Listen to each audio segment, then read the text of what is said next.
ചെമ്മീനിനെ പ്രണയിച്ച പുട്ട്.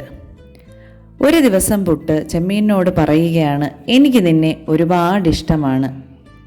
അയ്യേ, എനിക്ക് നിന്നെ ഇഷ്ടമല്ല, എൻ്റെ നിറമുള്ള ഒരാളെ മാത്രമേ ഞാൻ വിവാഹം കഴിക്കുകയുള്ളൂ, അഹങ്കാരത്തോടുകൂടി ചെമ്മീൻ പറഞ്ഞു. പാവം വളരെ വിഷമത്തോടുകൂടെ പുട്ട് അവിടെ നിന്ന് യാത്രയായി. വിഷമിച്ചിരിക്കുന്ന പുട്ടിനെ കണ്ട് ബീട്രൂട്ട് ചോദിച്ചു, എന്താ അളിയാ നീ വിഷമിച്ചിരിക്കുന്നേ? എന്ത് പറയാനാടാ, എനിക്കൊരാളെ ഇഷ്ടമാണ്, അവൾക്കോ എൻ്റെ നിറം ചുവപ്പല്ല എന്നതുകൊണ്ട് എന്നെ വേണ്ട. അയ്യേ, അതിനാണോ നീ ഇങ്ങനെ വിഷമിച്ചിരിക്കുന്നത്? എടാ, ഞാൻ ചുവന്ന നിറത്തിലല്ലേ ഇരിക്കുന്നത്, ഞാനത് നിനക്ക് കുറച്ച് തന്നാ പോരെ എന്ന് ബീട്രൂട്ടും. പുട്ട് ചിന്തിച്ചു, ശരിയാണല്ലോ. എന്നാലും അളിയ, നോർത്ത് ഏഷ്യയിൽ നിന്നും വന്ന് നിനക്കെന്നെ സഹായിക്കാൻ തോന്നിയല്ലോ, ഒരുപാട് നന്ദിയുണ്ട്. അങ്ങനെ പുട്ടും ബീട്രൂട്ടും കൂടി ഒരുമിച്ച് ചുവന്ന പുട്ടായി മാറി.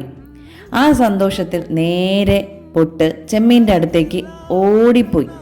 അതേ പ്രിയങ്കിരി, ഞാനിതാ നിന്നെപ്പോലെ ചുവന്ന നിറത്തിലായിട്ടുണ്ട് കേട്ടോ. അതുമാത്രമല്ല, എനിക്കിപ്പോൾ vitamin C, folate, manganese, potassium, iron എന്നീ ഗുണങ്ങളുമുണ്ട്.